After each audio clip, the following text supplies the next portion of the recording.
All right, let's try this. Cool. Okay, can everybody hear me okay? Sorry about that. As you know, we're at a state park and Wi-Fi is not very friendly to us sometimes in a state park. Okay, cool. So we all here? All right, thank you guys. I'm just gonna start over from the beginning. So sorry about that. That is just, crazy times. It's all right. So anyway, hi everybody. My name is Kenzie. I am a state park interpreter here at Prairie Creek Redwood State Park. As you can see, I had a little bit of a better view back there of Elk Prairie. Newton B. Drury is this road that is running right behind me. But as you can see, the Wi-Fi is not working, so I'm going to try from here. That being said, I would first like to say thank you to everybody who is practicing social distancing within our parks, that being the visitors who are staying local, who are wearing their masks, and who are keeping that safer at 6 feet distance from everybody at the parks. I would also like to thank our national park staff and our state park staff for practicing social distancing and wearing masks while they're out here, either working at the visitor center or roving on the trails. Anyway, going forward, today I would love to share some stuff about Roosevelt elk. As you can see, there are no elk out here right now, but that is a-okay because I have a beautiful book with lots of great photos, and hopefully if my phone works, I'll be able to share some sounds of what elks sound like when they are rutting. So going forward, today I'm talking to you about Roosevelt elk. Where do they live? They live in the temperate forest of Pacific Northwest, and their average lifespan is 12 to 15 years. So I'm glad I'm checking in just real quick. Everyone says the audio is good. Go ahead if you feel like it. Go ahead and comment where you guys are coming from. I am totally interested in learning. Going back to elk, as I said, they live in the temperate forest of the Pacific Northwest. They also live for 12 to 15 years, and they feed off of grasses and shrubs. So as you can see behind me, kind of a little bit, these are the grasses and shrubs that they live off of. And sorry, we have some visitors coming up this way. So Roosevelt elk are the largest of 4 species of elk in North America. The bulls, just bear with me and we'll see if this works. And the lights, I had a little bit better lighting, we'll see. The bulls, as you can see here, can everyone see okay? This beautiful image of this gorgeous bull here. We're going opposite, okay. So bulls are the males and they weigh between 700 and 1,200 pounds. Okay, so we got the bulls, right? The cows are right here, and they have, sorry. Okay, so these are the cows, those are the female elk, and they don't have antlers, as you can see, and they weigh between 575 pounds and 650 pounds. So I'm going to go ahead and teach you a little bit about elk. The males shed their antlers in February and March.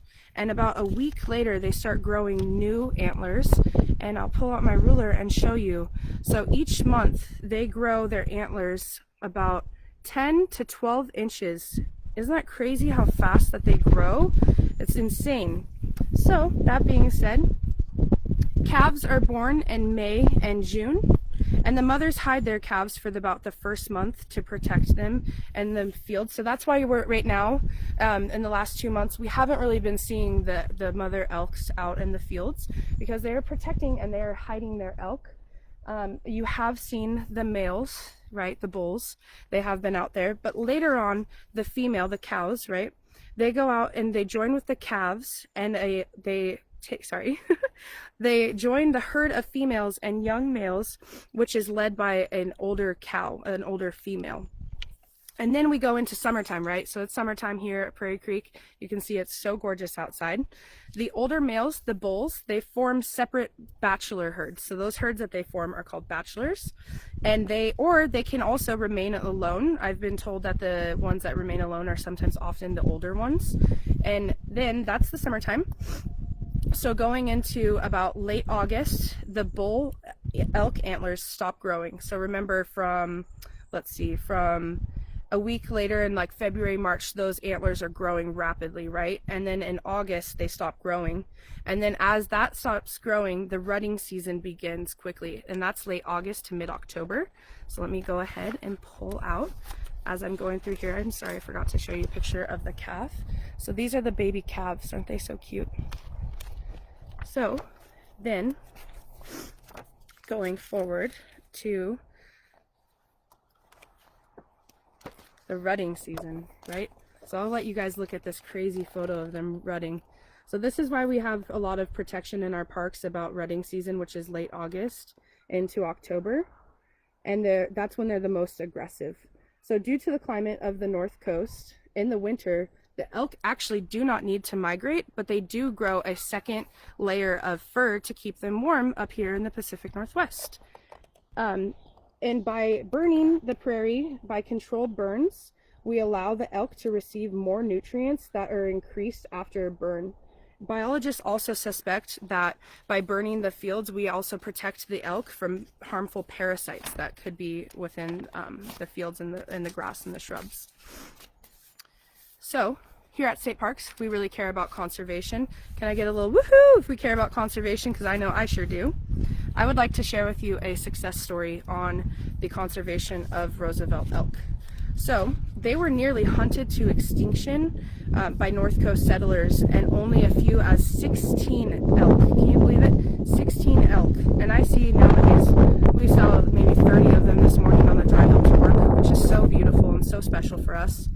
When conservation efforts started, there was only 16, and now there are thousands, and they're being reintroduced to many areas of original range.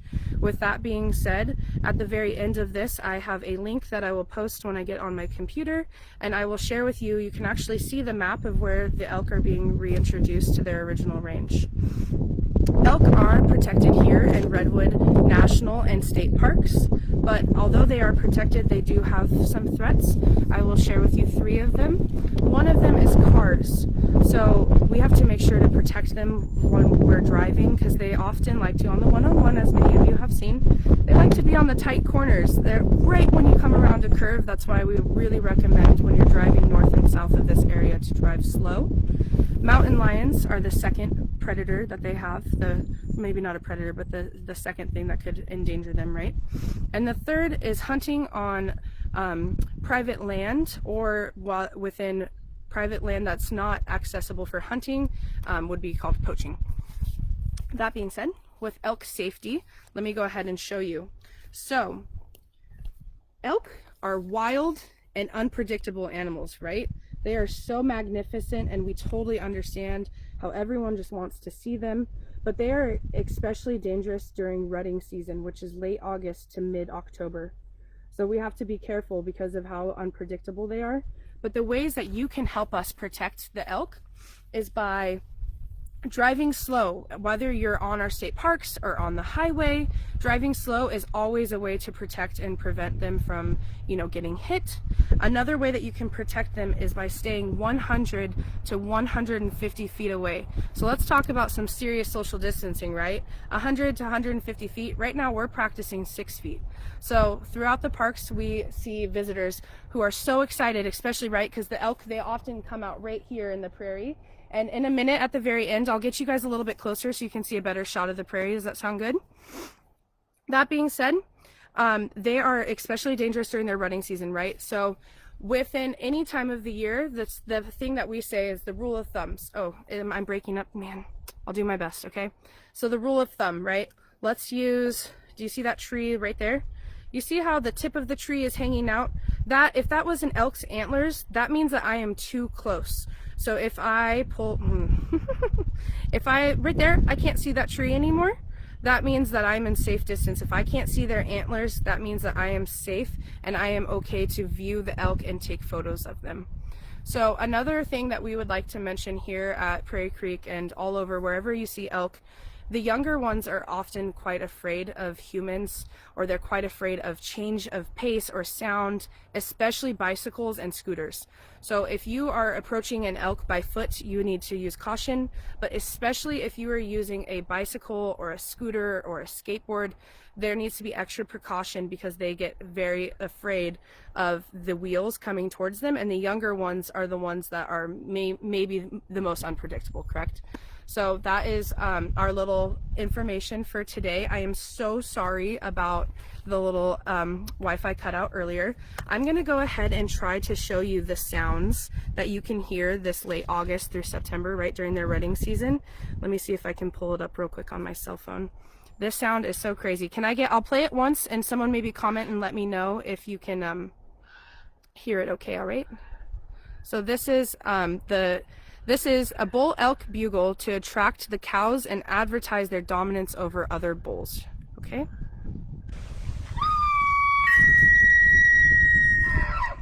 Was everyone able to hear that? I'll do it one more time, okay?